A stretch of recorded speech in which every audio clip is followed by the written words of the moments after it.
The demonic classroom. 7 or 8 years ago, the school I attended was expanded. The number of students attending the school suddenly increased, and so they had to add 4 classrooms, from A to D, to this old school building.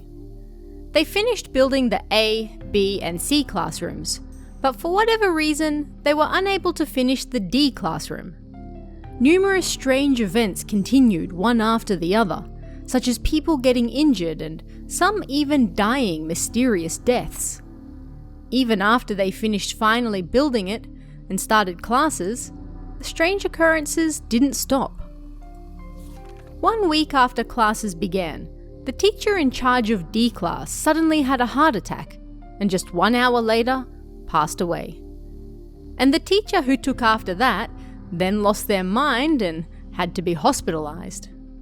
By that point, even those who claimed it was all just a coincidence had to admit they were scared of that seemingly cursed classroom. And every single year, one of the students who joined that class always died. And so, people began to call that cursed room the demonic classroom. New classes began in the spring. It all happened when we went to check the notice board to see which class we would be in for the year. Yasuda-kun stood before the board, his face pale. "What's wrong, Yasuda-kun?" "I'm in the demonic classroom." Yasuda-kun pointed to the board and there it was, his name under D class. "Come on, it's nothing to worry about," I said, patting him on the shoulder. But then, when I looked closer, I saw my name as well. I'm in D class too? I knew I'd be in D class. I always have the worst luck. You're just imagining things. I mean, I always think that I have the best luck. And look, I'm in D class too. If that's how you feel, then how do you explain that, huh? Statistically, some of us had to end up in D class. Statistically? It's like, if you pull an unlucky fortune, if you think about it the other way, it means that your luck is actually strong. I wish I could be as carefree as you, Nakagawa-san. Ever since I can remember, I've always pulled the unlucky fortunes. I never once thought that was a good thing. That's why I'm saying it's how you look at it.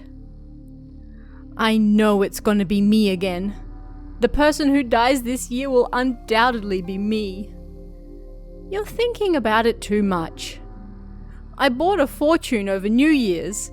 It said, misfortune. No matter how many I picked, they were all the same. The person who's going to die this year will be me. Like I said, it's nothing more than a coincidence. That's because your luck is always good. I started to think that he was rather gloomy. You're right. I have good luck. I've never once thought it was bad. I'm going to get the short end of the stick again, he repeated, face pale, before running outside. That was the last time I ever saw him. That same day, he was hit by a truck. When we heard what happened, I couldn't help but think, so it was true. Yasuda-kun was the one who got the short end of the stick. Before long, D class almost seemed to forget about Yasuda-kun's death, and the days passed quietly. Yes, I was one of those people who completely forgot about it as well. But 3 days earlier, as I was turning the corner by the highway on my way home from school, I saw Yasuda-kun walk by with his bag on. It was definitely him. I called out in surprise, "Yasuda-kun!" But then he suddenly started running. Before I could stop myself, I ran after him. That's right onto the road. "Hey, look out!" Someone behind me seemed to scream. Then, the only thing I could hear was the sound of cars braking. I could see one of the teachers who died long ago in D class. When I turned around, Yasuda-kun was sitting in a seat at the back of class. When I looked around the room, I could see the construction workers who died, as well as all sorts of other people clinging to the walls. I could also see an old graveyard in the room. And on top of my desk, there were some flowers. I had forgotten something very important. Yasuda-kun died before entering D class. The one who got the short end of the stick was actually me. Sleeping Beauty in the nurse's office. At our school, there isn't a single person brave enough to go to the nurse's office alone. This never used to be a problem, and lots of kids went there simply to skip class. But these days, even if someone feels a little ill, they'll just put up with it. That's because everyone at school has heard of the rumours of the Sleeping Beauty who appears there. The first person to notice, or perhaps run into this ghost, was a 6th grader by the name of Chiemi. Chiemi stayed up late the night before and slept in. So she ran to school without eating anything for breakfast. As such, she started to feel unwell during class and then went to the nurse's office. "You're suffering from anemia. Lie down for a while. You must make sure to eat something in the morning," the nurse said, and so she laid down on one of the 2 beds. "I'll be back in a minute," the nurse said and left the room. Chiemi didn't get enough sleep, so she soon started to pass out. But then suddenly, she heard a sound like someone else sleeping nearby. "Huh?" she thought and opened her eyes. It appeared someone was bundled up in the blankets in the bed beside her, fast asleep. When did they get there? Chiemi hadn't been lying down for very long, and when she looked at the clock, only a few minutes had passed since she arrived. She hadn't heard the door open either. But there was definitely someone under the blankets, and she could hear them breathing. But the blankets were pulled all the way up over their head, so she couldn't see who it was. The whole thing seemed strange. And then she heard a faint voice. "I can't breathe. Help me." It seemed to be coming from under the blanket.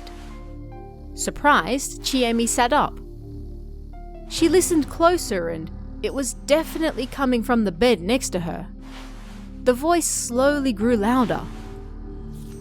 "I can't breathe. Help me." The voice seemed to squeeze out painfully. Chiemi grew nervous, wondering what to do. She got out of bed, thinking she had to call someone. Hey, are you okay? I'll go and get the teacher right away," she said. But when she pulled the blankets back, they were empty. Chiemi screamed and ran out of the room. As it turned out, there was a girl at the school who had played Sleeping Beauty in a play, but after it was over, she suddenly didn't feel well. Maybe she was exhausted from her nerves over the role, so she went to the nurse's office. But when she laid down, suddenly her heart started to play up, and just like that, she died, right there on the bed. It was acute heart failure, and because nobody else was there, she died alone. After that, Sleeping Beauty appeared several times in the nurse's office. It only ever happened when somebody who was unwell was in the room alone. This frightened everyone, and so they all stayed away. This also presented a problem for the school, and so they were debating buying new beds, even though these ones were still new. But then, what would they do with the old beds? If they sold them at a market, then it sure would be a problem for the person who bought them. Who tapped my shoulder? One day, Nami and Yuka were in the music room as the sun was beginning to set. The room was empty except for 2 folding chairs and a music stand in the middle. Yuka sat in the right chair, Nami in the left, as they practiced their flutes. The brass band recital was soon, and yet the 2 of them were yet to nail their parts. There was a song in the program that was supposed to really liven up the audience, and this relied on the flutes. But even as they approached the pair's part during general practice, the conductor's baton would suddenly stop. I understand that you two are doing your best, but there's just something missing. You can't just follow the notes. You really need to put your all into them until your hearts become one, their teacher said. When they were playing with everyone else, they always played too fast. So the two of them stayed behind after practice so they could get it perfect. The teacher had something to do, and so they drove off somewhere, but they were supposed to return after. It's because I suck, Nami said with a sigh. Me too, Yuka agreed. Neither of them had ever played before, but because they saw a commercial on TV, they decided to join the brass band and asked specifically for the flute. Both of them had seen the famous flutist Yamaga Yumi's performance, and it was so cool that they wanted to be just like her. Half a year after joining, the teacher recognized their efforts, and that was why they were chosen. The repeating 8 bars that made up the highlight of the song were to be performed with the two of them standing. The rest of the instruments would fall silent. If the two of them weren't in perfect sync, it would be immediately visible. Over and over they practiced the highlight part, and then once more from the beginning. As they approached the part where they were to stand, Nami messed up. They started again. Sorry, I guess that unless I can see the conductor's baton, then I'm just a beat too late. Nami sat down again and fixed her posture. This chair is a little strange. I don't know whether it's comfortable or not. Ah, that chair is the teacher's. That one is older than all the others, so I can tell right away. Why don't you change it? Yuka suggested. It's fine, I'll stick with this one. They put their all into it again, and a harmonious tune filled the room. The song went well. When they were done, Nami felt a tapping on her left shoulder, as though someone was trying to say, "Well done, that's it." But Yuka was sitting to the right, so there was no way for her to tap her left shoulder. Huh? She thought, before Yuka suddenly smiled. That one was good, wasn't it? Okay, let's do it one more time, Nami answered immediately. She decided to ignore the tapping on her shoulder. Yuka got up and ran for the light switch. The dim room suddenly grew bright. They started the song once again. Then, when they approached the highlight where they were to stand, at that moment, Nami turned to look behind her. The chair beneath her clattered to the ground. The music stopped. Nami, what's wrong? Sorry. Nami stiffened, and grabbing Yuka's hand, she struggled to speak. Just now, somebody, I'm certain of it, tapped my left shoulder. Nami, it's just us. There's nobody else here, Yuka said, deliberately looking around the room. To tell you the truth, it happened just before as well. I thought that maybe I was just imagining things, so I didn't say anything. I'm not lying. There's somebody here that we can't see. Yuka could feel Nami's hand trembling. Yeah! This time, it was Yuka who screamed.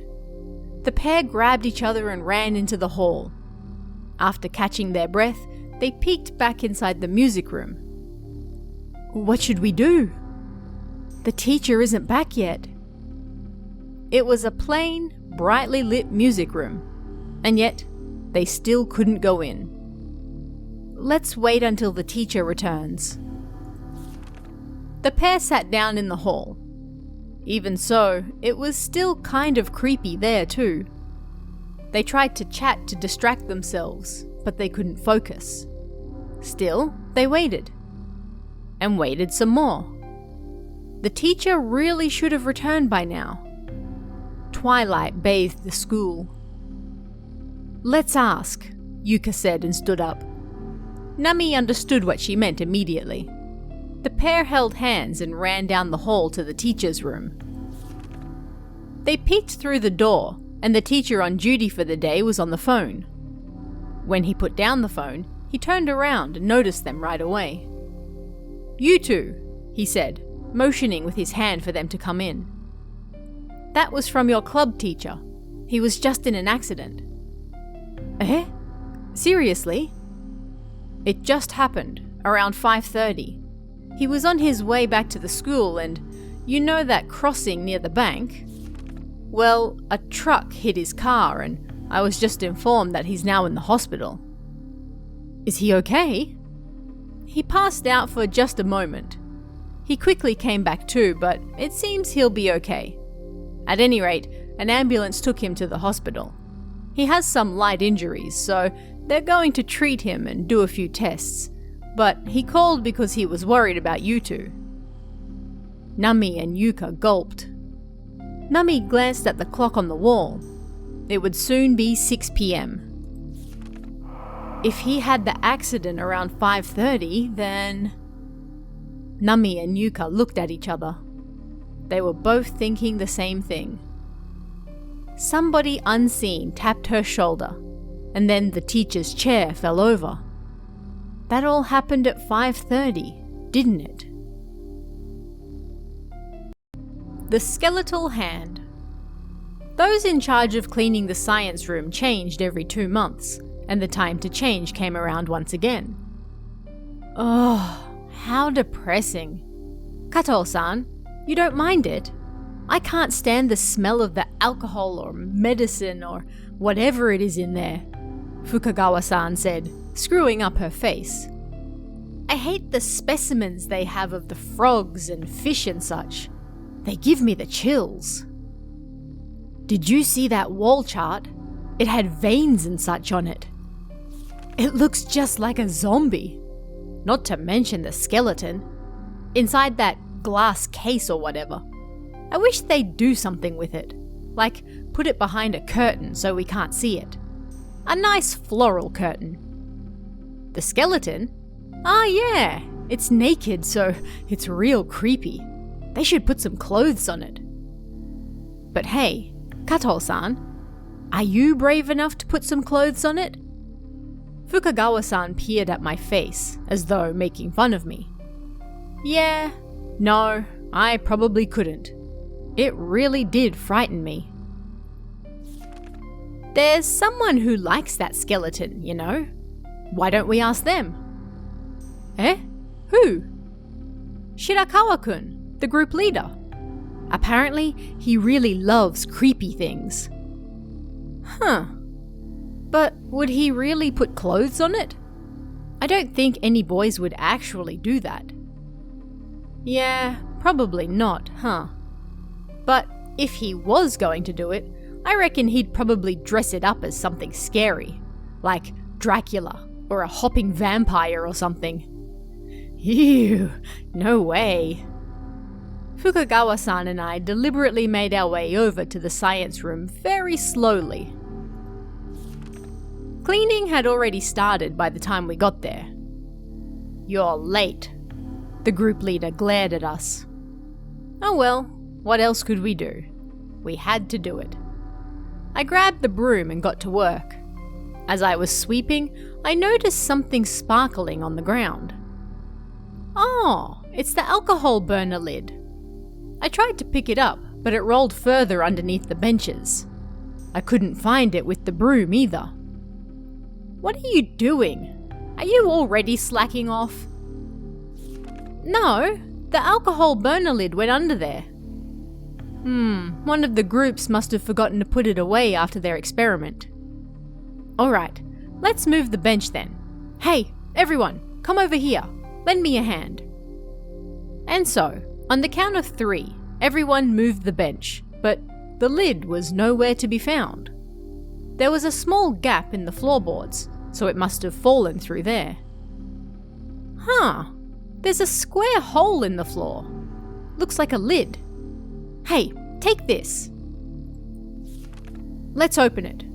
Ready. It creaked, and as everyone opened it, there were stairs leading further underground. What the hell is this? A basement? This must be an air raid shelter. My grandfather came here when he was a kid as well, and during the war, it was used as an air raid shelter and lodgings for soldiers. There were anti-aircraft artillery positions nearby too, apparently. That's why they used this school as a shelter. Looks like they just left it as it was, rather than filling it in. Huh. Oh, the lid really is down there. It's stuck on one of the steps. Ah, so it is. We won't be able to reach it from here. Somebody go and get it. What? Kato, you go and get it. You're the one who dropped it down there, so it's your responsibility. Eh? You want me to go down there? I got chills. The place smelt dank and moldy. I really didn't want to go down there. Oh, come on, you big coward. Fine, I'll go get it. I'll even go and explore a little further in. Someone bring me a torch. Alright? I'm going in. Shirakawa-kun exchanged a look with the other boys. Neither Fukagawa-san nor I noticed. Then he went down, and the other boys followed him, as though they were going on a big adventure. They started yelling and screaming on purpose. Shining the torchlight towards the end of the room, they went further and further in. They sure are brave.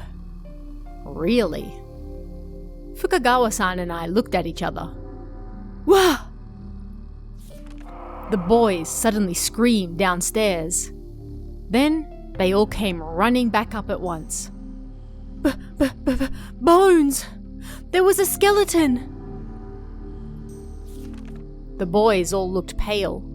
We had no idea what was going on, but they brushed past us and ran out of the room. Shirakawa-kun was the last to come back up. There was a skeleton in the back. Looking closer, he was holding a bony hand. Kya! I fell on my backside. Fukagawa-san grabbed onto the bench and managed to remain standing. Huh. There's a hook attached to these bones. Oh, come on. That's just the specimen skeleton. You thought you'd try to scare us, huh? Fukagawa-san said. Oh, so that's what they were doing. But something wasn't right. The boys should have known that, and yet they were struggling to get out of the room as fast as they could. Well, we did mean to just scare you at first, but there really was a skeleton down there. Shirakawa-kun's face was pale. Get rid of it! I clung to Fukagawa-san. Was that the skeleton of a soldier from the war? Or perhaps the school science room was built on top of a grave? We never found out who those bones belonged to. At any rate, the bones were removed and buried elsewhere, and the basement was filled in. The boarded window.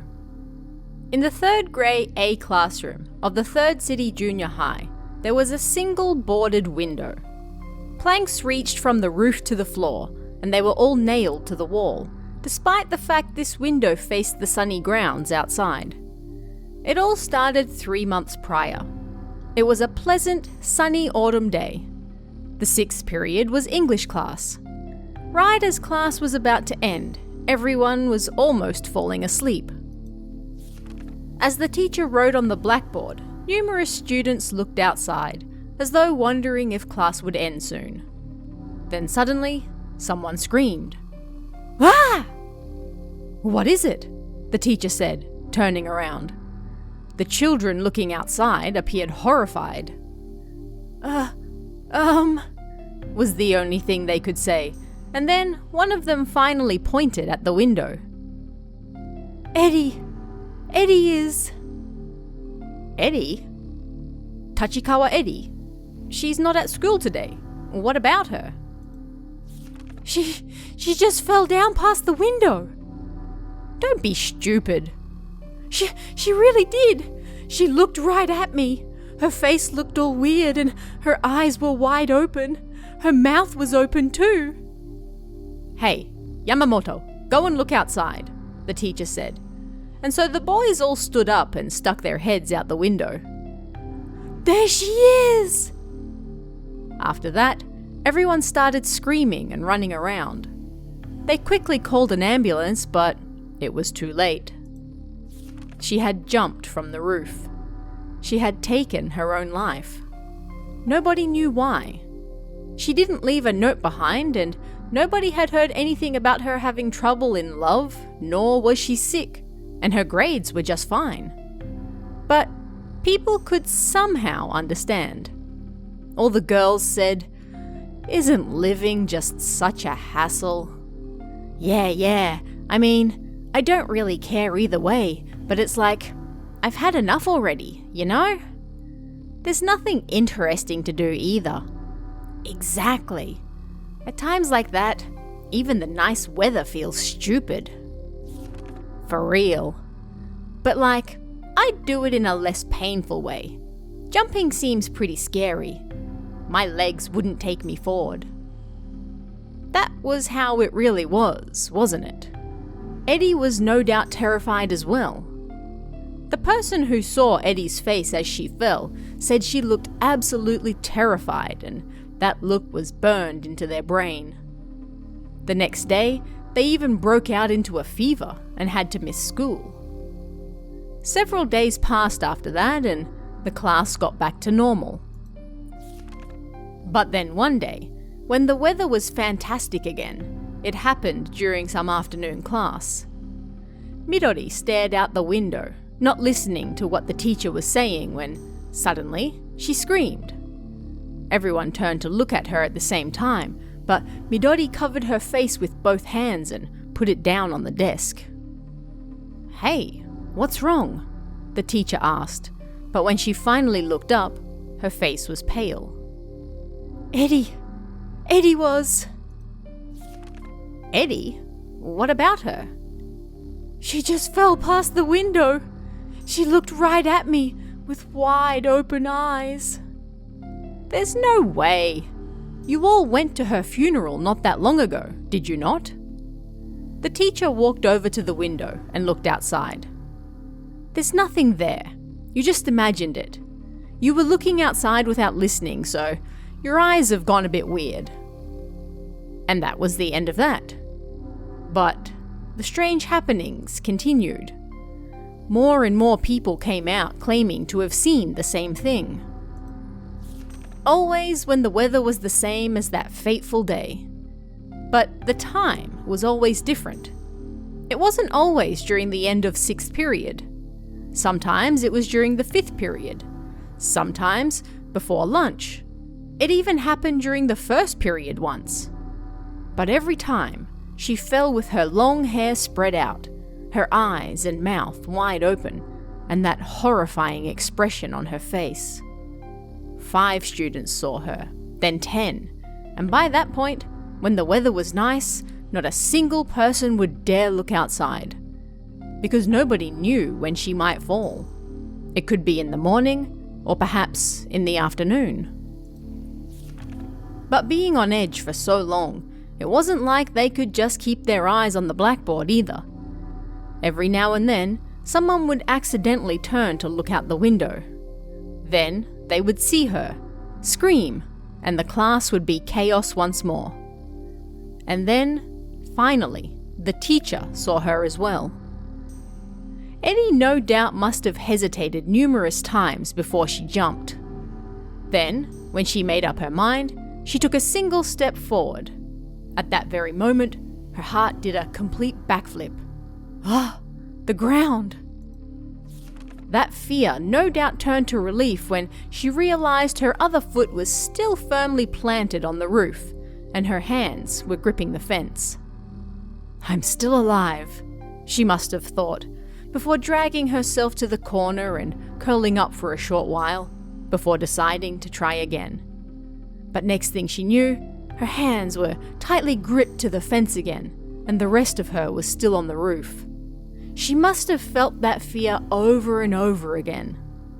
There was no doubt that every time Eddie tried to jump, her spirit was now doing the same thing, even after death, reliving that fear over and over again.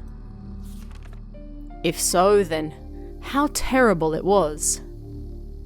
Once the window was boarded up, the students were, for the time being, relieved. But I saw her. The weather was fantastic today, and I wasn't worried with the boards covering the window, so I found myself looking outside. And then I saw a horrifying face with eyes and mouth wide open fall past the boards. She looked right at me, and those eyes were alive. She looked right at me. I can't wait to graduate from this class and get out of here right away. The red pool water. I believe this happened in the 32nd year of the Showa era, 1954. When I worked at an elementary school in T-City, there was a terribly masculine teacher there by the name of Miyamoto Kensaburo. He had a terrible temper, and on occasion even slapped the students in the older grades. As such, they feared him. He had a swarthy complexion and sharp eyes, and if he glared, even the noisiest class would immediately shut up. His nickname was Musashi. You might think that he was named after the master swordsman, Miyamoto Musashi, but that wasn't so. Have you ever heard of the battleship Musashi? It was built in the 17th year of Showa, 1942, after the Yamato, and it was a rather large battleship. Well, Mr. Miyamoto was a non-commissioned officer on this ship. In October of the 19th year of Showa, 1944, the American naval forces entered Leyte Gulf in the Philippines. With this, the first part of Operation Victory was put into motion, and the combined Japanese naval fleet set sail for Leyte Gulf. The battleship Musashi was to take part as the flagship of this battle, but just a short distance away from the Gulf, it was bombarded for over 9 hours by attacks from 250 American military aircraft, and finally, it sunk. Mr. Miyamoto was eventually pulled from the ocean by a destroyer and narrowly escaped death. He often spoke about it in the classroom. Musashi this, and Musashi that, and so that was how he earned the nickname Musashi.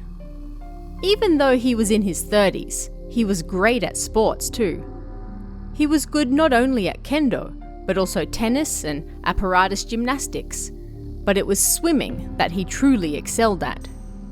When the pools opened each year, he was used as the model of exemplar swimming. I'm not a big fan of bathing suits. When I swim, it's gotta be this, he said, and always wore a red loincloth instead. One rainy night, roughly 2 weeks before the pools opened for the new season, Mr. Miyamoto was on watch at school in the night duty room. Late that night, a thief snuck into the staff room and started stealing the cash and valuable items in the desks. The economy wasn't doing so well at the time, so this sort of thing happened frequently all over the country. When it came to thieves, Mr. Miyamoto was confident he could handle them. All right, I'll catch the little thief, he thought, and opened the door to the staff room. The thief he had noticed snuck out through a window. There was a 25-meter-long pool between the north and south school buildings.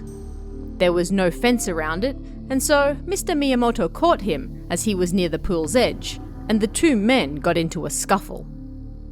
They later learnt from the autopsy that Mr. Miyamoto was stabbed in the chest from below, and that wound proved fatal. As he lay in the rain by the poolside, a sea of blood dripped slowly into the pool. Mr. Miyamoto miraculously returned alive from the battleship Musashi, only to lose his life at the hands of a common thief. How upset he must have been. There's just no telling what will happen in life. The one thing he was most confident in turned out to be his downfall. On the day the pool finally opened, the water in it looked red. They drained the old water, cleaned the pool, then put new water in, and yet it still looked faintly red. The children played in it without a care, but I just couldn't bring myself to go in. I wonder if it's because of Mr. Miyamoto's blood. It was unbelievable, but I couldn't help thinking it anyway. But the children used the pool every day, and just before the summer holidays, the thief was caught. He then confessed to killing Mr. Miyamoto. After that, the water cleared up and never appeared red again. Even now, whenever I see the start of pool season on the news, I remember Mr. Miyamoto. Once again, the sight of his red loincloth comes back to mind. One's missing. It was the early summer of the 18th year of Showa, 1943, as the war was heating up. It happened at a national school in a fishing village in Kochi Prefecture, now an elementary school. The teacher on duty that day was Mr. Yamada. He patrolled the halls at 10 p.m. that night when he noticed a figure hanging around the front entrance. The figure looked to be a child of around junior high age. Looking closer, they were walking down the other end of the hall. Maybe they forgot something and came to pick it up. But even so, why would they do so without saying anything first? They don't look like one of our students. Maybe it's a thief. Tightly gripping his wooden sword, Mr. Yamada followed the figure, but he soon lost sight of them. Maybe I was just seeing things, he thought. So he returned to the night duty room and climbed into bed. Tick, tick, tick. The nearby clock ticked. Then it chimed, indicating it was 2 a.m. Just as he was dozing, he heard the sound of someone walking up the creaky stairs. So that person I saw wasn't a figment of my imagination then, he thought, and listened closer. Again, he heard the creaking of footsteps, and this time, a voice that seemed to be counting. 1 step, 2 steps, 3 steps. There are only 13 steps. One's missing. Now I can't get where I want to go. Maybe I should try counting again, the voice said quietly. Huh? 13 steps? But I'm sure there are 14 steps out there. Mr. Yamada remembered using those stairs for multiplication during maths class. The sound of footsteps going up and down the stairs continued. Gathering up all his courage, Mr. Yamada grabbed his wooden sword and headed out of the room towards the stairs. But again, there was nobody there. So then, I did imagine it. Either way, something doesn't feel right tonight. I should go to bed. He then returned to the night duty room and got into bed again. Before long, he again heard a strained voice. One's missing. Now I can't get where I want to go. Mr. Yamada grew afraid and ran out of the night duty room to the nearby janitor's house. Oh, I was wondering who on earth it was this late at night, but it's you, Mr. Yamada. Did something happen at the school? I saw it. I saw a ghost on the stairs. Having said that, Mr. Yamada then went straight to the sink and gulped down some water. Then, Old Man Gen seemed to remember something and began talking. Before I started working at this school, there was an incident where a student hung themselves by the stairs. That student was a previous graduate of the school. They enjoyed studying, so their teacher recommended they take the junior high exam, and they passed. They went on to deliver papers and work as a fisherman's assistant while attending school. There was a burglary at that student's school and they were the main suspect. They wanted, at the very least, their teacher from elementary school to understand that it wasn't them, and so they visited the school the night that teacher was on duty. But that teacher had received his draft papers the day before, and so he had already gone to enlist. They had missed each other by a single day. Despaired at this turn of events, the student hung themselves right on the 14th step of those stairs. The next morning, Mr. Yamada told the principal about the voice he heard the night before. "I had no idea," the principal replied. "Perhaps a memorial service was never held for them, and despite the fact they died, they're unable to fully move on. They wanted someone to understand them, so they became a ghost." And so, they called a monk who came to the stairs and held a memorial service for the student, and they left some flowers there on that same spot. And after that, rumours of the ghost on the stairs were never heard again. Face peeping through the window. During autumn, schools all over the country hold their cultural and school festivals. Preparing for these festivals is quite rough on the students, but the teachers have it even worse. At one prestigious high school in Chiba, they held their school festival towards the end of October. When it was over and all the students returned home, the teachers had to look around the school grounds to make sure nothing was wrong. Being such a large school and so dark at night, it truly was creepy. As such, the young Mr. Harada, who had to take the final patrol, nervously gripped his wooden sword as he began.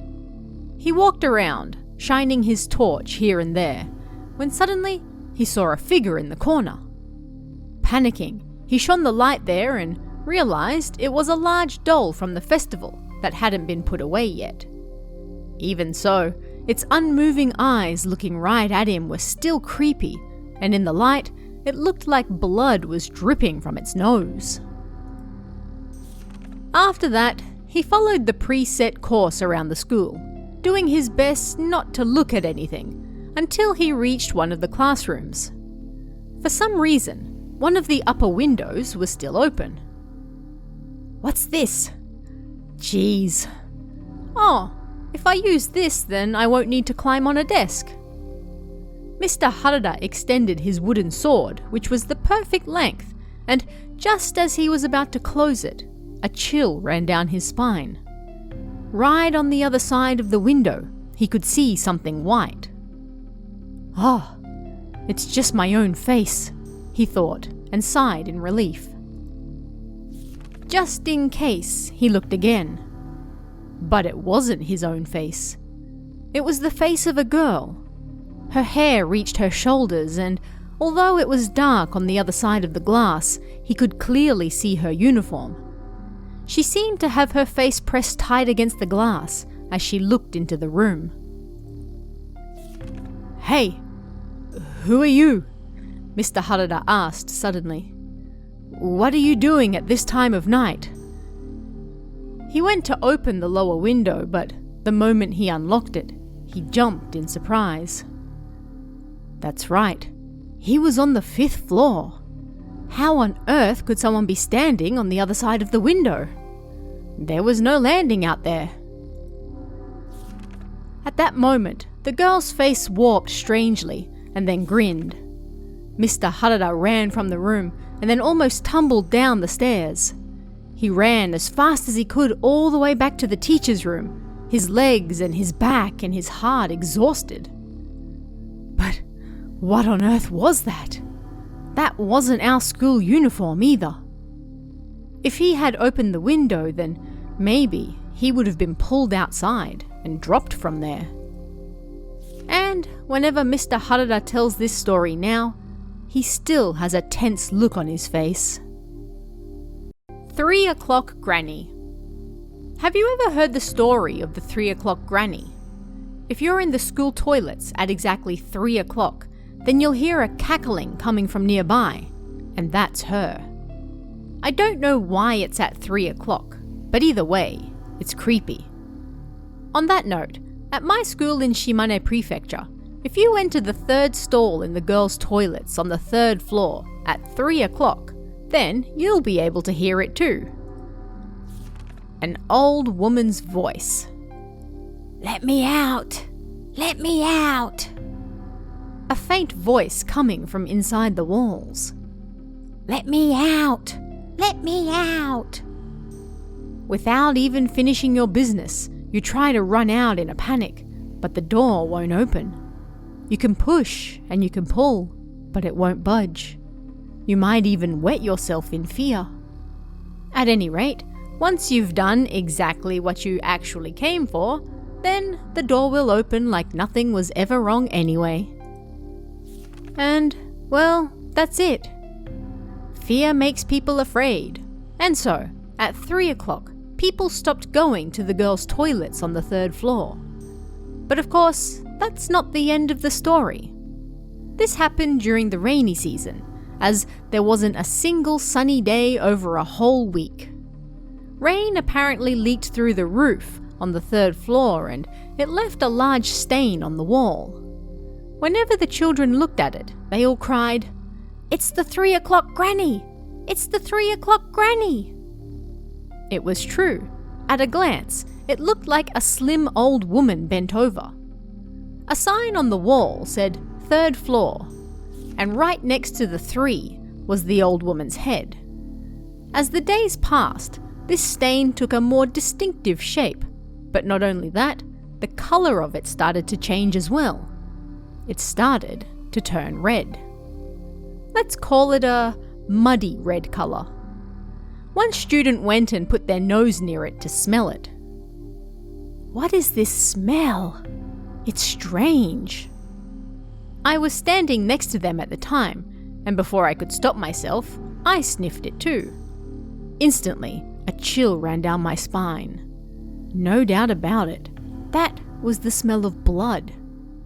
I touched it with my finger and, what do you know, the wall was sticky and wet. This wasn't good. Rumours started to spread that an old woman had been plastered up in the walls. That very same day, the wall was fixed up with a fresh coat of paint. Not just the halls, but every single wall on the third floor, all the way up to the toilets, were completely painted over. It was thought this would help calm talk of the 3 o'clock granny, but then, just a few days later, bong, bong, bong. The large pendulum clock at the front entrance chimed 3 o'clock, and I was just passing by the entrance to the teachers' toilets. Suddenly, I heard a voice. "Let me out! Let me out!" It was a young woman's screams. I ran into the toilets. "Let me out!" It was the third door. I was confident in my physical strength and I yanked on the door as hard as I could. It rattled as I turned the doorknob, yanking on it like I was ready to tear it off, and when it finally opened, on the other side, I saw that same thing I saw on the wall. The 3 o'clock granny. The Come Here Pine. Pete Park was situated close to the centre of A City. Before it got turned into a park, it was a lonely spot that only had a cotton mill on it. Most of the women who worked there at the time were young and from farming villages. They worked from dusk till dawn every day without break. It was a terribly difficult job. It was so tough that some people even tried to run away. As such, they then built a large fence around the factory, as well as a moat that went all around it. Even so, there were still those who climbed the fence and then swum through the moat to escape. On the other side of the moat was a large pine tree with branches that stuck out to the side. One woman who escaped from the factory tied a rope to one of those branches and then hung herself. And after that, a string of similar incidents occurred. Oh my, the pine tree is calling them. Look, it's like the branches are saying, "Come here, come here." Rumours quickly spread, and at some point, the tree became known as the Come Here Pine. As such, nobody could walk alone near it at night. Time passed, and eventually the tree was cut down and a park built on top of it. The park grounds were used for students practicing for their sports day.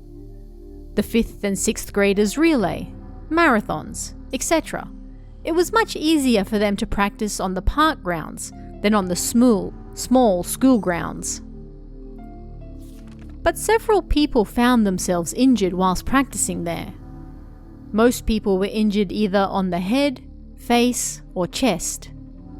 Every student who was treated at the nurse's office always said the same thing. Suddenly, a pine tree appeared out of nowhere, and they had no time to avoid it, so they ran right into it. Huh? Where is this pine tree located? Like I said, it suddenly appeared in front of me when I was running, and I didn't have time to avoid it. It was like a large branch was beckoning me to come here. It seemed dangerous, and then sparks flew out of my eyes, and I was on my back. When Masako-chan fell over, there really was a sound like "Goching!" There were so many accidents that even the teachers were creeped out. A special meeting was then held to discuss it. The pine tree that grew where the factory used to be became the topic of discussion. The most important thing is ensuring that nobody gets injured. Let's hold a purification ceremony, everyone agreed, and a Shinto priest was summoned to perform it. After that, all incidents ceased, like nothing had ever happened there to begin with. Cursed area. Due to the sudden increase of population in the deep green grove of Itsukaichi Kaido, an elementary school was built there 15 or 16 years ago. Next to the school playground in the south, there was a large house with a half-tilted straw roof. When people went to visit the owner of that house to talk about the construction of the school, the owner decided to sell it to the city, and after that, nobody lived there. The city planned to turn the land the house sat on into part of the sports ground. But for some reason, the house was never knocked down and simply left to the elements. The children started to call it the Cursed House, and when they were playing turf war games, the children would avoid that area even if they were being chased by the older grades. On sports days, they would draw white lines in the school tracks, and each grade would split into 4 groups, red, white, blue, and yellow, to compete. But the group with their backs to the house seemed to suffer from a jinx where they always came last. A newspaper reporter once asked some of the local elderly women about the house. When I was born long ago, a young woman lived in that house, and she killed her mother-in-law. She barely fed her, and in winter, she drenched her in water and hit her with split bamboo. Then at night, you could hear the old woman crying, "Help me! Help me!" Yeah, I heard her too, several times. The old women raised their eyebrows, speaking as though they were there themselves. When they were building the school, they brought in bulldozers and backhoes to knock the house down, but whenever they tried, the machines would break, or the drivers would find themselves mysteriously injured, and construction was halted. This happened over and over, and people started to whisper, "You'll be cursed if you knock down that house." That old woman's grudge still lives in that house. After that, not a single worker wanted to continue work there. After a while, someone from the city office said, "Let's just leave it until it falls apart itself."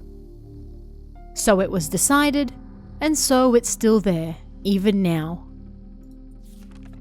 If you pass by that house late on a rainy night, Then they say you can hear the faint cries of the old woman, still calling out, "Help me! Help me!" Put it back. Our school playground bends in a big bow towards the north side of the school building. There used to be a river called the Tenbin River, and the playground was built alongside that. According to several generations of the elderly who have lived in this area, the Tenbin River flowed rapidly, and every time it flooded, it destroyed the bridge. As such, there were some people who even called it the No Bridge River. So, this playground that now exists in the remains of the Tenbin River has a small shrine on it. One rainy day, our PE teacher, Mr. Cho-Kowai, told us a story. Today, I'd like to tell you a little scary story. A long time ago, which is to say, shortly after this school was constructed, so about 70 years ago now, two men who were working on the playground found a small shrine. By small shrine, do you mean the one still there? That's right. That shrine. As they dug it up, it fell on the riverbed. The man in charge of construction, M-san, returned home that night, and as he went to sleep, his chest hurt painfully so much that it woke him up. He couldn't go back to sleep after that, and then suddenly, when he looked in the corner of the room, he was shocked. There was a tiny old lady with messy white hair sitting there, staring at him with hateful eyes. M-san broke out in a cold sweat and couldn't stop shaking. Of course, he couldn't speak either. Then the old lady spoke, her voice hoarse. "Right now, I'm passed out by the side of the Tenbin River. Rush over there and put me back right away. Put me back in my spot right away." Just remembering her stern eyes and creepy voice made him uncomfortable. After that, he was unable to sleep at all. As soon as morning arrived, he left the house without eating and went straight to the heavily foggy construction site at school. By construction site, you mean the playground? That's right, by the side of the playground. And there, by the river, he found a small shrine that had been knocked over. Ah, so that was what the old woman was talking about. That's right. Still, where did this small shrine originally come from? And so, at the morning meeting, he decided to ask who dug the shrine up. But nobody replied. He asked around and discovered that the two men who were prepping the grounds didn't come into work that day. They had never taken a single day off work up until that point. M-san grew very curious. During his lunch break, he dropped by their barracks and was shocked. Both of their faces were bright red. They had hot water bottles on their heads, an ice pack on their foreheads, and they were both groaning in pain. The day before, they both suddenly broke out in a fever and could no longer get out of bed. Although they could barely speak, M-san still had them point out on the playground map where they had found the small shrine. Then, he put it back where it came from. He then summoned a priest from the nearby Hachiman shrine and had him cleanse the area. Then, strangely, the two men recovered, just like that. They later learnt that the school principal also suffered from poor sleep that night and saw an old woman in the corner of his room. So, regarding the history of this small shrine, Tenbin River lost so many bridges that it was often called the No Bridge River. And so that this might never happen again, people decided that a human pillar would be necessary. Do you know what a human pillar is? It means that when they built the bridge, they buried a person alive. They believed that this would make the bridge strong. Wow, that's so cruel. And so, an old woman was chosen. She often slept beneath the bridge and had no relatives. That small shrine was built in dedication to the old woman, who became the human pillar. We all turned to look at the small shrine out on the wet, rainy grounds. Cat Mansion. During the day, schools are full of the voices of children yelling, children counting, singing and playing instruments in the music room, screaming on the playground, and so on. But after they all go home, the school grounds fall silent, and at night, not a single sound can be heard. Have you ever been in a school like that? It's not as easy as it sounds. If you hear a sound somewhere, then it'll send a chill down your spine. Maybe you'll even think it's just a thief. I once read a story in an old newspaper about a thief who broke into a school and was caught by the teacher on duty that day, but those sorts of things don't happen anymore. These days, teachers no longer spend the night at school, and supposing someone did break in, the principal would just say something like, "If anything happens, please run. Your life is more important. Thieves these days are far more dangerous than they used to be, so..." Long ago, schools used to be made of wood. That was why, on windy days, it would blow in from everywhere and scatter the sheets on the teachers' desks all over. Not to mention the scratching sounds everywhere. But at night, the sound of the mice scuttling around in the roof was an entirely different sound to that during the day. On that note, at this school, long ago, there used to be a large Zelkova tree and a camphor tree in the corner of the school grounds, and that area alone was dark even during the day. There were small trees growing around the schoolyard, but they were trees the graduating students planted in commemoration of their graduation. Around 1940, something strange happened in the night duty room that sat in the shade of the Zelkova tree. I was on duty at the time and thus staying at the school overnight. At night, you could hear the quiet calls of the turtle doves, which you couldn't hear during the day, in the night duty room. Their calls were so sad and they woke me up. I could also hear the sound of them ruffling their feathers as I tried to sleep too. Seemed they were building a nest at the top of the Himalayan cedar tree. At some point, I could hear a cat meowing in the distance as well. Is there a stray cat here at the school? I wondered. But it wasn't just one or two cats. The more time that passed, the more cats I heard. They were so noisy that I wanted to get rid of them, so I filled a bucket with water and then threw it out the window at them. It momentarily fell silent, but then, before long, their voices started up again, even louder than before. For some reason, I suddenly grew afraid of them. If I tried to do something to them again, they might attack me. So, I got back into bed, but their cries didn't stop until the sky finally started to brighten in the east. When I got up, I walked around that area where I tossed the water. Behind the large Zelkova tree, on the border between our school and the girls' school, I found an old stone monument. Cat Mound, it said on it.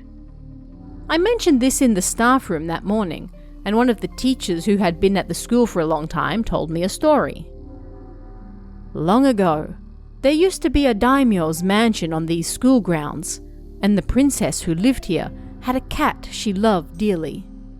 The cat grew up, and then transformed. It ate all those who bullied the princess, and so they killed it. The place they buried the cat was that cat mound. When they built this school, they tried to move the cat mound, but the workers kept suffering from injuries, illness, and curses, so they left it where it is. At night, all the cats in the neighborhood no doubt gather around that mound. Panicking, I went to pray by that cat mound. Around the old stone monument beneath that large, thick tree were a terrifying number of cat paw prints. Old Cursed Well. This is a story about Kei Elementary School in S City, Saitama Prefecture, located a 40-minute train ride from the center of Tokyo.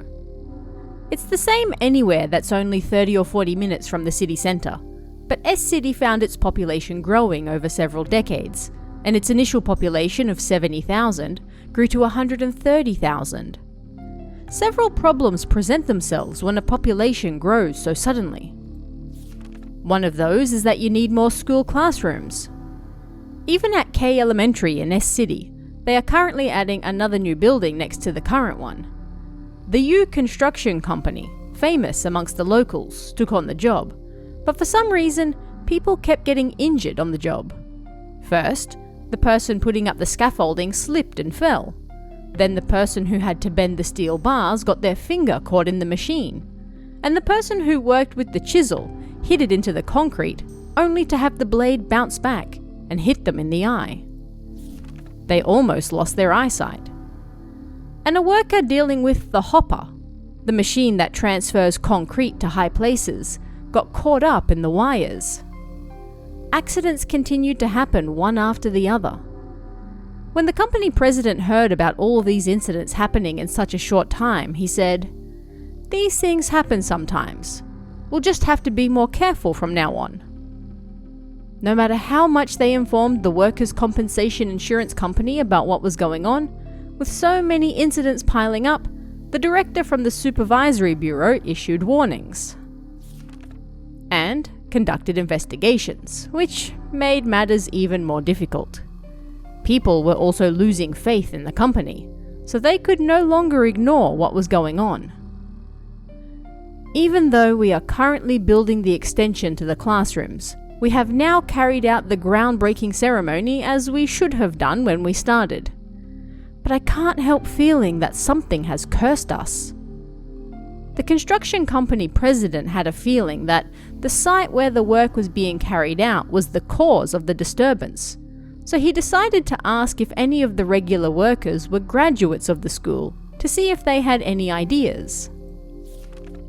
One of the workers, a man in his 50s named Kudo, who dealt with the window glass and sashes, said, "I didn't think curses existed in this day and age, but I guess they do, huh?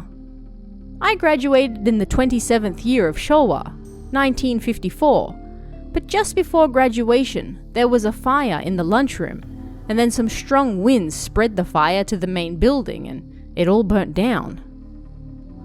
And what of it? If you want to know what I remember, that's it. I heard all sorts of things from people after the fact, but I'm pretty sure the vice principal died.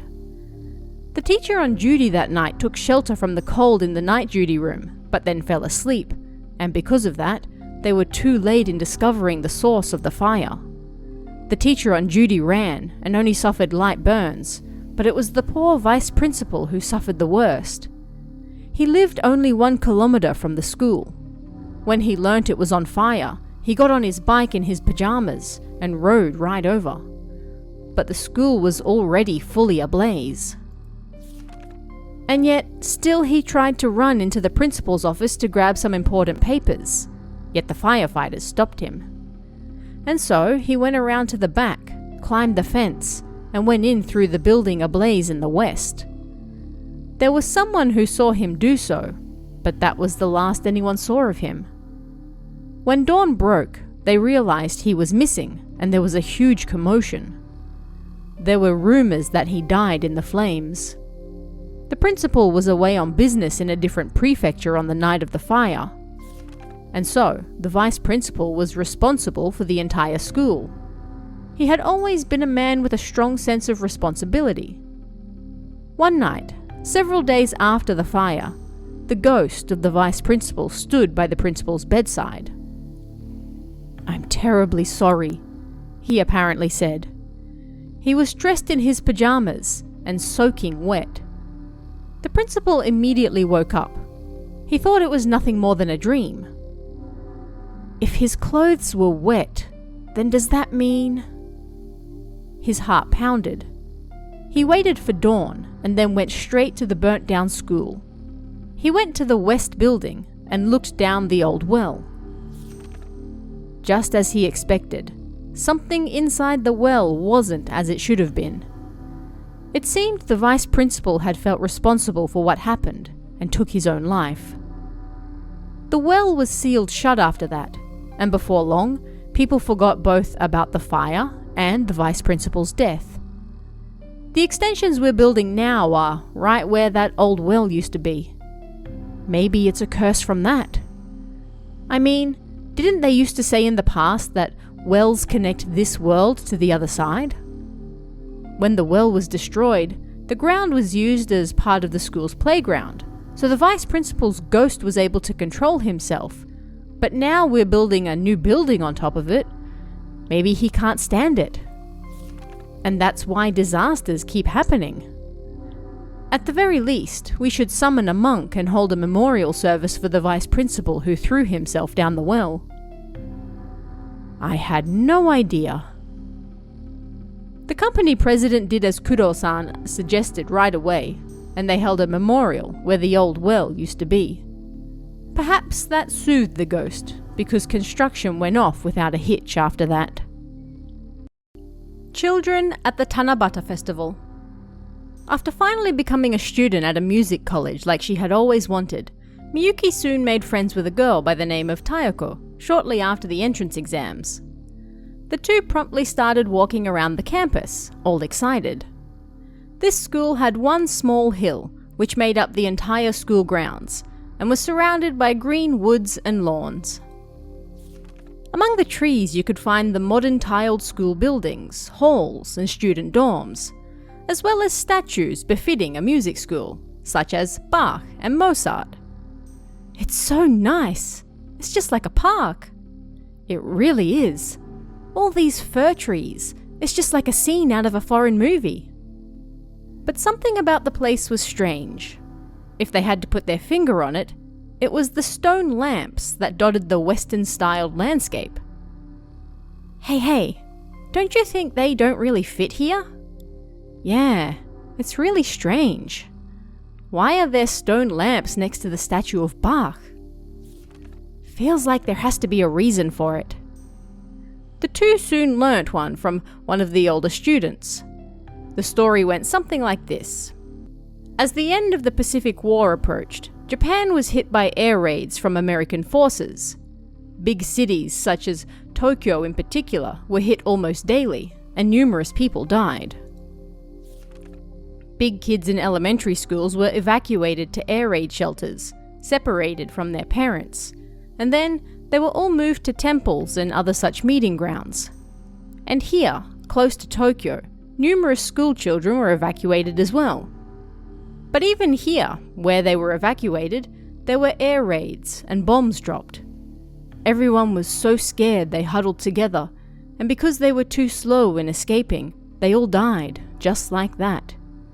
In one single attack, numerous adults died, as well as children, and they were unable to tell who was who. That was why, even if the children's mothers came to find them, they were unable to tell their own children apart. There were no doubt some children who didn't even have anyone come looking for them, because their entire families died in the Tokyo raids. There was nobody to mourn for them, and after a long period passed, it was decided to build a school on that land. The ground was dug up, and there they found the bones of the long-past children. And so, to appease the spirits of those past, stone lanterns were placed in memorial wherever their bones were dug up. But even when you go to the dorm toilet at night, I heard you can see a child covered in blood. There was no food at the time, so lots of kids must have died not just from the air raids, but from illnesses as well. How sad. Miyuki and her friend occasionally looked at those stone lanterns and felt downcast. Before long, it was time for the school's Tanabata festival. Students manned their night stalls in the grounds before the main building, and people from the nearby town even came. As the orchestra and chorus were performing the songs they were especially good at, numerous children who lived nearby started to show up too. As evening fell and the square started to change colour, the voices of those at the stalls calling for customers also grew louder. Miyuki and her friend were selling ice candy for 50 yen a stick beneath a fir tree. Yet, they weren't used to wearing yukata or geta, so they were exhausted by the time the Bon dance began. "I don't care about the dance. I'm just going to rest for a bit." Miyuki sat down on a chair and took off her clogs. "Me too," Tayako, who was selling masks, said. Miyuki swayed her geta in rhythm to the song, but then suddenly, she sensed someone behind her, so she turned around. A girl of around 3 years was staring at the box of ice candies. "Ah, do you want one? They're 50 yen a stick," Miyuki said, but then the girl wandered over to the yo-yo stand instead. Tayako said in a small voice, "Hey, don't you think that girl was a little weird?" "Yeah, a little." The two looked over in the direction the little girl had gone and realized there were girls with the same bob haircut all over the place. "Hey, look! They're all wearing kinda weird pants and bubbly skirts and flat geta. Don't they look weird to you?" "Yeah. There's so many kids, but those ones in particular are all skinny, and they seem somewhat different. I wonder where they came from." "Look, there's some over there too." "Oh, there's a boy." "You're right." "Ah, that child is hurt." "Eh? Ah, they ran into the forest." Looking closer at the forest, they could see several children standing by the stone lanterns. "Ah, there's more over there too." As they were looking at the kids in the forest, they suddenly faded away and disappeared. "Ah, those kids." The strange children in the square had disappeared at some point as well. Those children. They died in the air raids. The pair swallowed their words and then stood there for a while, motionless.